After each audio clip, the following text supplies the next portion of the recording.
माघ मास महात्म्य 18वां अध्याय। श्री वशिष्ठ जी कहने लगे कि हे राजन, मैंने दत्तात्रेय जी द्वारा कहा गया माघ मास महात्म्य कहा। अब माघ मास के स्नान का फल सुनो। हे परम तप, माघ स्नान सब यज्ञों, व्रतों, काज्यों, तपों और तपों का फल देने वाला है।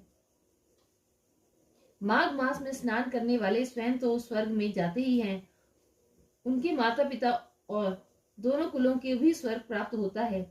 जो माघ मास में सूर्योदय के समय नदी आदि में स्नान करता है, उसके माता पिता के 7 कुलों की पीढ़ी स्वर्ग को प्राप्त होती है।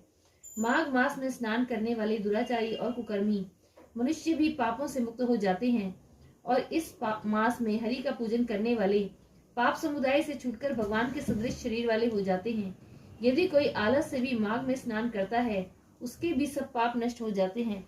जैसे गंधर्व कन्याएं राजा के श्राप से भयंकर कल को भोगती हुई लोमश ऋषि के वचन से माघ में स्नान करने से पापों से छूट गई। यह वार्ता सुनकर राजा दिलीप विनय से पूछने लगे, हे गुरुदेव, ये कन्याएं किसकी थी? उनको कब और कैसे श्राप मिला? उनके नाम क्या थे? ऋषि के वाक्य से कैसे श्राप मुक्त हुई और उन्हें कहां पर स्नान किया? आप विस्तार पूर्वक सब कथा कहिए। वशिष्ठ जी कहने लगे कि हे राजा, जैसे अरणि से स्वयं अग्नि उत्पन्न होती है, वैसे ही यह कथा धर्म और संतान उत्पन्न करती है। हे राजन, सुख संगीत नामक